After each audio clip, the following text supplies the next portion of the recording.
नानी का घर। दिल्ली शहर के कमला नगर में एक राजन नाम का लड़का रहता था। वो अपने स्कूल में सबसे होशियार छात्र था। उसकी रुचि विज्ञान में ज्यादा थी और वो हमेशा नए नए क्रियाकलाप करता रहता था। फिर गर्मी की छुट्टियां होते ही वो अपनी माँ के साथ नानी के घर मथुरा शहर में घूमने चला गया। प्रणाम नानी माँ।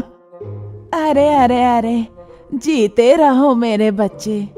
अरे तुम तो पिछली बार से ज्यादा सुंदर और बड़े लग रहे हो।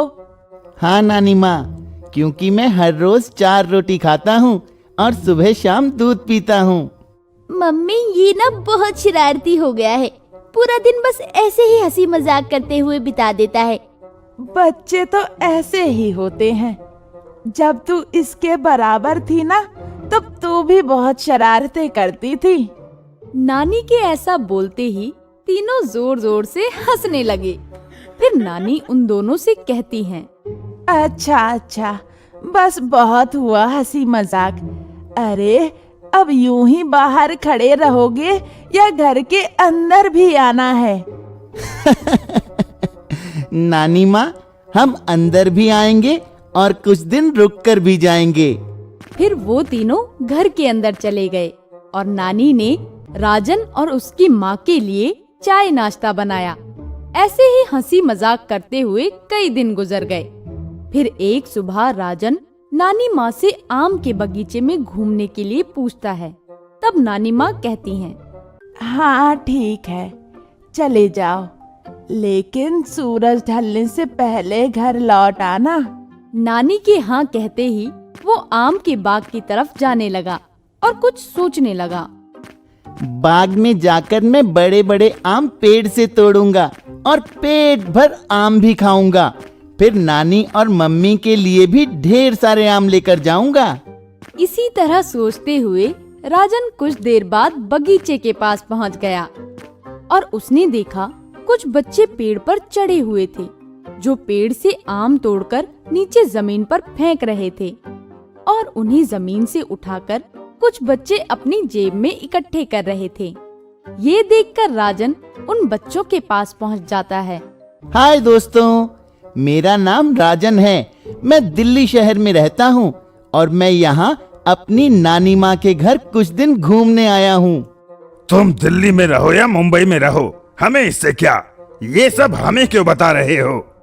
क्योंकि मेरा यहाँ कोई दोस्त नहीं है, इसलिए तुम सबसे दोस्ती करने के लिए अपना परिचय दिया था। क्या तुम सब मुझसे दोस्ती करोगे? दोस्ती करने की बात सुनकर पेड़ पर चढ़े ढोलू ने राजन से कहा, हम शहर के बच्चों से दोस्ती नहीं करते। हाँ हाँ, नहीं करते, क्योंकि शहर के लोग घमंडी होते हैं। और हाँ, साथ में वो हम गांव वालों को बुरा भला कहते हैं और बुद्धू समझते हैं। नहीं, ऐसा नहीं है। शहर के सब लोग एक जैसे नहीं होते हैं, कुछ लोग अच्छे भी होते हैं। नहीं, शहर के लोगों में कोई अच्छाई नहीं होती। मेरे दादा ने मुझे बताया था कि जब वो एक बार शहर गए थे, तब किसी शहरी ने उन्हें गलत पता बताया था, जिसके कारण उन्हें काफी दिक्कत उठानी पड़ी थी। ये तो कुछ भी नहीं।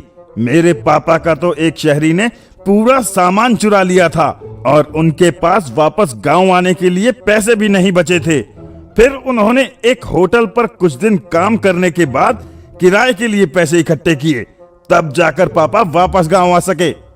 ऐसे ही वो बच्चे एक एक कर शहर के लोगों की तमाम बुराइयां करने लगे और राजन से उन बच्चों में से किसी ने दोस्ती नहीं की।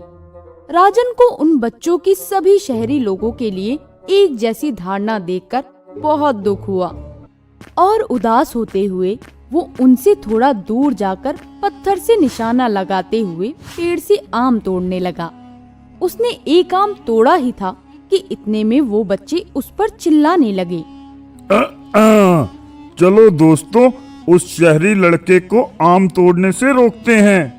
ढोलू की एक आवाज पर सभी बच्चे राजन की तरफ दौड़ लगाकर पहुंच जाते हैं और फिर ढोलू राजन के हाथ से आम छीनकर कहता है, ये बगीचा हम गांव वालों का है और यहाँ से हम किसी शहरी को आम नहीं ले जाने देंगे।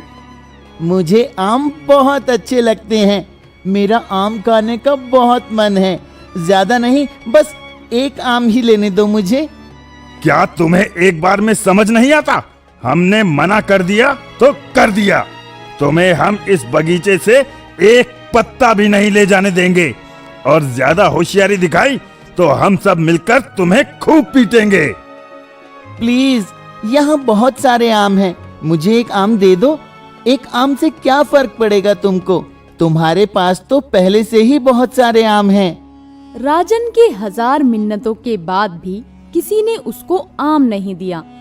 इस बात से दुखी होकर राजन बगीचे से बाहर आ गया और उदास चेहरा लिए वो नानी के घर की तरफ जाने लगा। पर उसके कुछ कदम चलते ही उसे बगीचे से किसी के तेज चीखने की आवाज सुनाई दी। चीख सुनते ही वो भागता हुआ बगीचे की तरफ गया और देखा कि ढोलू, रौनक और रघु रो रहे थे। क्या हुआ दोस्तों? तुम सब रो क्यों रहे हो? ये सब तुम्हारी वजह से हुआ है। पहले ये तो बताओ, हुआ क्या है? ना तो तुम इस बगीचे से आम तोड़ते और ना ही हम सब तुम्हें रोकने आते, और ना ही तब हमारा दोस्त उस गड्ढे में गिरता जो शिकारियों ने शेर का शिकार करने के लिए खोदा था और जो पत्तों से ढका हुआ था, और गलती से गोलू का पैर उस गड्ढे में चला गया और वो उसमें गिर पड़ा। पर इसमें मेरी क्या गलती है? मैंने तो कुछ नहीं किया। तुम्हारी गलती यही है कि तुम शहर वाले हो। तुम गांव के लोगों से चिढ़ते हो और तुम मन ही मन हमें कोस रहे होगे क्योंकि हमने तुम्हें आम नहीं लेने दिए। इसीलिए तुम्हारे कोसने के कारण गोलू खड्डे में गिर गया। मैंने किसी को नहीं कोसा, और हाँ, किसी के कोसने से किसी पर कुछ फर्क नहीं पड़ता।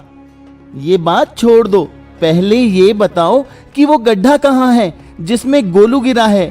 फिर सब बच्चे राजन को गोलू के पास ले जाते हैं और कहते हैं।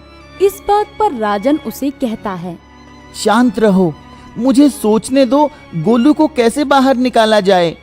राजन के मन में एक योजना आती है और वो उन सभी बच्चों से उनकी शर्ट उतरवा लेता है और उन सब शर्ट को आपस में गांठ बांधकर एक लंबी रस्सी बना लेता है। दोस्तों, शर्ट से बनी रस्सी को मजबूती से पकड़ लो ताकि हम गोलू को ऊपर खींच लें।